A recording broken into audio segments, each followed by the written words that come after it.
Sveiki.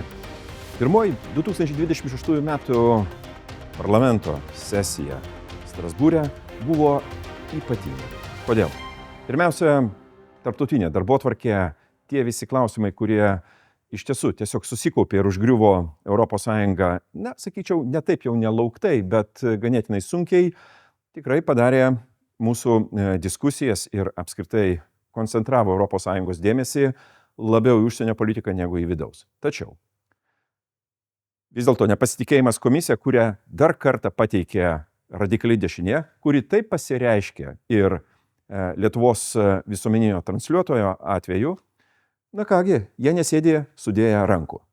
Balsavimas dėl nepasitikėjimo pralaimėtas. Komisija išlieka savo vietoje, bet aš noriu pabrėžti, kad kiekvienu kartu, kuomet tokie balsavimai ateina į plenarinę sesiją, atsiranda vis daugiau ir daugiau diskusijų. Atsiranda, pasakyčiau taip, einamųjų klausimų, kurių pagrindų kai kas, nori įgelti komisijai. Žinoma, tai yra negerai, tai yra perspėjimas, kad ir artimiausioje ateityje, matyt, mes sulauksime tokių nepasitikėjimo balsavimų dar daugiau. Sveikinu Lietuvos pilietinę visuomenę. Tie, kurie pasakė šalin rankas, stovi tvirtai ir gina visuomeninio transliuotojo teisės, jo padėtį ir laisvą žodį. Šis garsas atėjo ir iki Strasbūro. Ir štai mes šį ketvirtadienį, 22 dieną, balsavome ir aš turiu pasakyti, kad balsavimo rezultatai, mano manimo, yra įtikinami ir dar kartą sustiprina tų, kurie nori išlaikyti laisvą žodį Lietuvoje. 385 prieš 165, toks yra galutinis rezultatas. Rezoliucija priimta socialdemokratų, kurie palaikė šią rezoliuciją. Aš jiems dėkoju, nepaisant to, kad Vytenis Andriukaitis darė viską, kad pakeistų padėtį, jis nepakeitė jų nuomonės. Socialdemokratai lieka laisvo žodžio pusėje. Vėlgi ta radikali dešinė, kuri kalbėjo, pasakyčiau taip, nebūtinai į temą, dažnai ir prieš Lietuvą, paminėdami visiškai kitokius argumentus, jie pralaimėjo. Tačiau mums reikia šitą kovą tęsti ir, tiesą sakant, laimėti ją iki pačioje pabaigoje, išlaikydami laisvo žodžio teisės ir, žinoma, sustiprindami visuomeninį transliuotoją. Ta darėme ir tą darysime toliau. Turiu pripažinti, kad balsavimas dėl Mercosuro prilygsta pralaimėjimui. Kodėl?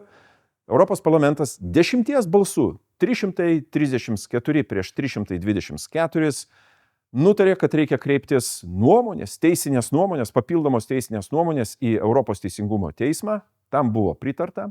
Įvairios priežastys tai nulėmė, ar ne?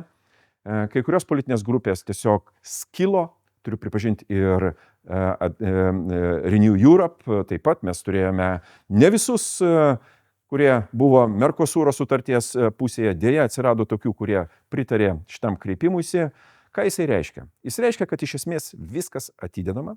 Tie susitarimai, kurių atrodytų šiuo metu ypatingai reikia įtvirtinti ES globalioje ekonomikoje, globalioje politikoje, sustiprinti mūsų prekybos saitus su tolimesniais regionais, o užsienio rinkų ES gamintojams visada reikia. Atsideda 18-24 mėnesiams, kol Teisingumo teismas pareikš savo nuomonę. Ar tai yra gerai, kuomet ir taip yra tiek daug netikrumo, ypatingai su mūsų pagrindiniu prekybiniu partneriu Jungtinėmis Amerikos valstijoms, jums spręsti.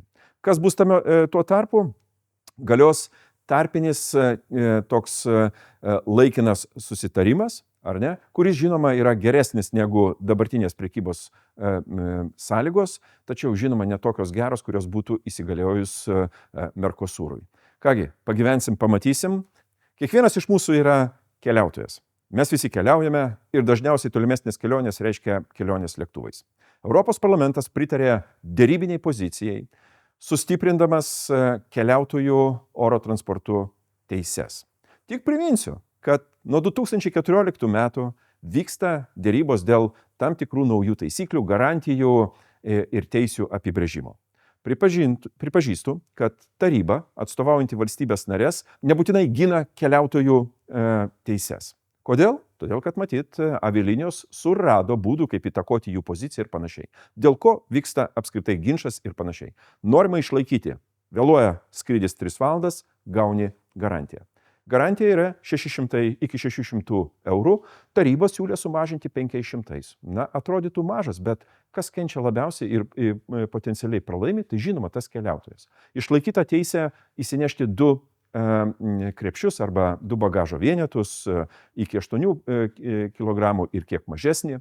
Išlaikoma teisė, kad jeigu keliauji su jaunesniu nei 14 metų keleiviu, galimybę pasirinkti sėdimą vietą pagal patogumą tų keleivių, kurie skrenda kartu.